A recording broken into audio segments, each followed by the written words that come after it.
Hey there gang, Kawaii50 here with another Honkai video for you guys. Now, I promised way back when that I was going to do an actual, tanks versus healers in Star Rail video, so I'm going to do that right now. We're going to be talking about the tanks against the healers, what seems to work out as better as a sustain overall, and I gotta be honest, I really don't think it's even close. But a couple of disclaimers before we get into this requested video.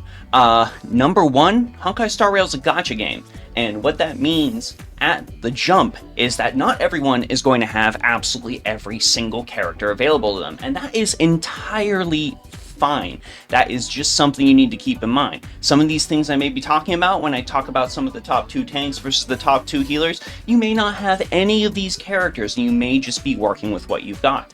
That's fine. This is main purpose of this video is so people can, keep things in mind and plan things for like reruns and team construction and get hyped if they pulled recent characters, things like that. So we're trying to keep it related to that. Secondly, we're going to be considering things at E0. I get it, you're a whale, you probably have some sort of E6 character that completely blows the meta out of the water and you spend a lot of money on your 5-star. That's cool, that's great. My biggest 5-star is an E2 and I pulled for a YouTube video for that. Not everyone has an E6 character. So we're going to consider what most of the common man, quote unquote, has. So we need to keep that in mind. We want to make this available to the widest portion of the player base. And thirdly and finally, we are considering this as some of the highest levels of play in Honkai Star Rail. Right now, that would be completely max starring Memories of Chaos and Pure Fiction, as well as doing things like Swarm Disaster and Golden Gears at their highest difficulty. I understand you may have a character that is absolutely crushing it when you are trying to do things like, Echo of War or something like that, and that's great. That is just not the litmus test for how a lot of people consider performance. Performance is considered at the highest levels of play, which in this case would be Memory of Chaos, Pure Fiction, and the aforementioned previous 2 simulated universe things. Also, absolutely finally on this, please don't take this as an indictment of your characters. I like characters like Luca that are not meta at all that I prefer to use, so just seriously, have fun with it. Have fun with it. Celebrate the things that you really like about this. So hopefully this video is enjoyable to you. Like, subscribe, comment, share, etc. Now that that's all done, let's actually look at the characters. So when we're looking at tanks versus healers, there are going to be 4 characters that people are likely going to consider. And those 4 characters are going to be Luocha and Huahua representing the healers, and Aventurine and Fuzhuan representing the tanks. Now, there's a couple of big, huge differences comparing these characters, and I would say the biggest, hugest, quote-unquote, stinkiest difference that a lot of people will consider when they end up building your team. Now, something that is really coveted on healers are going to be, of course, some sort of debuff cleanse. It's part of the reason people will tell you that Bailu is probably the absolute worst healer in the game, because even though she is able to resurrect somebody who dies, well, she doesn't have an ability to pull somebody out of a crowd control situation, which can usually lead to wiping your team if you're unable to handle that in a timely fashion on very difficult content. So that's sort of why Bailu gets kicked down to the bottom. Even Natasha with enough Eidolons is going to be able to debuff cleanse at the end of the day. But even though both Luocha and Huahua contain a debuff cleanse, do you know what's even better than having a debuff cleanse available to you? Not getting affected by debuffs in the first place, something that both Aventurine and Fuzhuan are able to provide for their team in spades. Aventurine is able to massively increase everyone's effect resistance, which is fantastic, and Fuzhuan essentially gives everyone one get-out-of-jail-free card for any crowd control effect.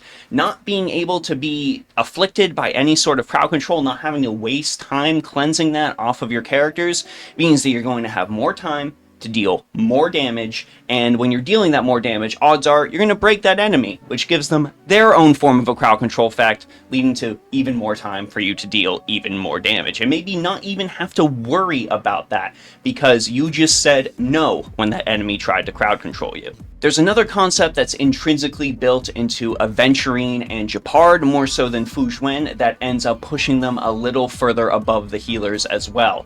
And this is something that we talk about called shields. Now, shields are not just a shield. I know they are called that, but it seems like a little bit of a misnomer if you ask me, considering how they are put into practice.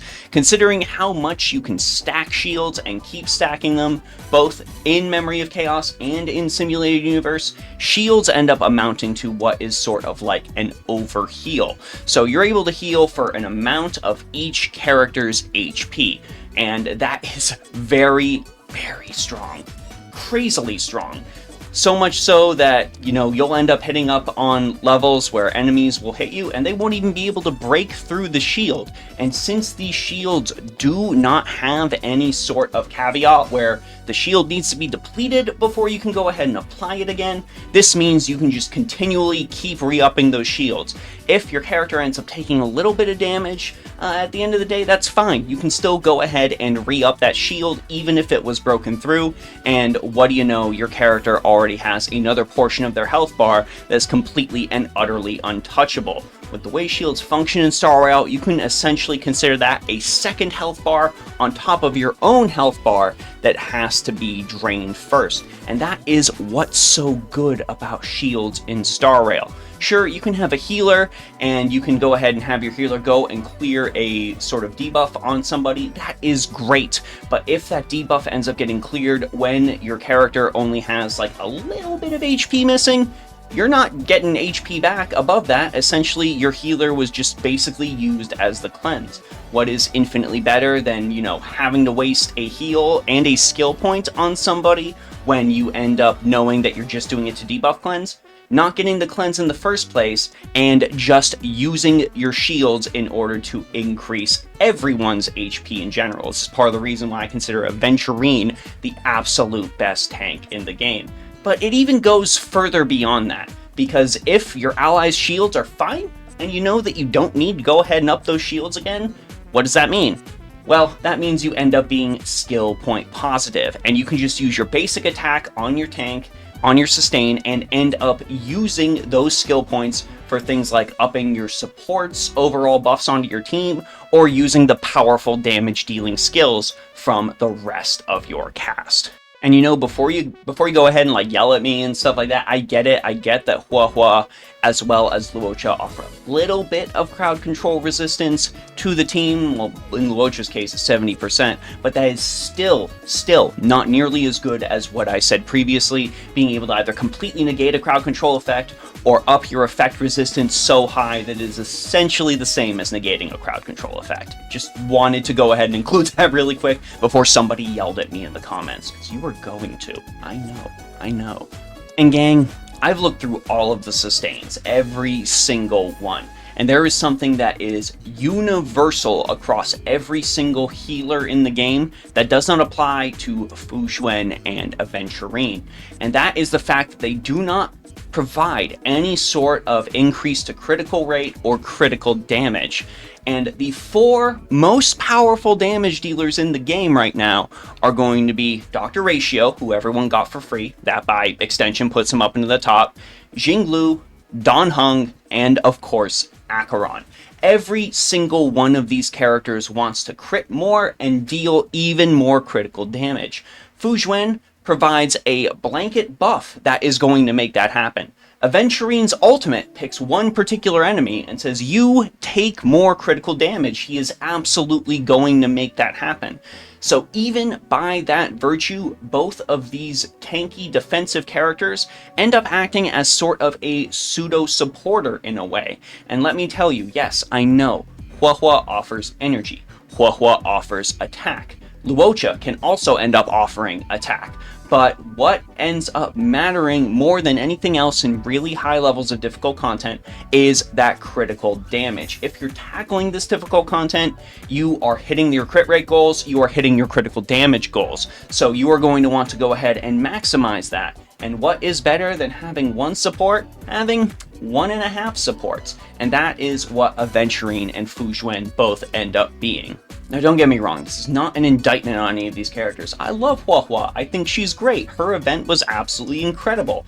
I use her on a few teams that I run. But if I'm looking to, be a turbo, min-max, optimized, super-duper try-hard in the game, then I'm going to go for my Aventurine, and I'm going to go for my Fu Xuan. I'm going to run Aventurine on my IP3, I'm going to run Fu Xuan with Trend of the Universal Market on my Acheron team, and I'm going to use that to completely and utterly blitz the competition. Could this change in the future? Quite possibly. I mean, we're getting a ton of characters being released in Star Rail. It is like the first year that the game has come out. We're barely over that 1-year anniversary. So there is plenty of opportunity for new characters to arrive in the game, and for maybe even this to flip-flop. Maybe we're going to hit a meta within the next year where healers end up being the absolute best thing you can run with your characters, and the tanks and sustains end up falling by the wayside. Maybe Aventurine will drop to C tier. I don't really know what the plans are for the game going forward. But I can say right now, at this moment in time, right here, with this meta, that it is in your best interest whenever possible to try to run a tank over a healer, especially if it's a tank that ends up providing shields.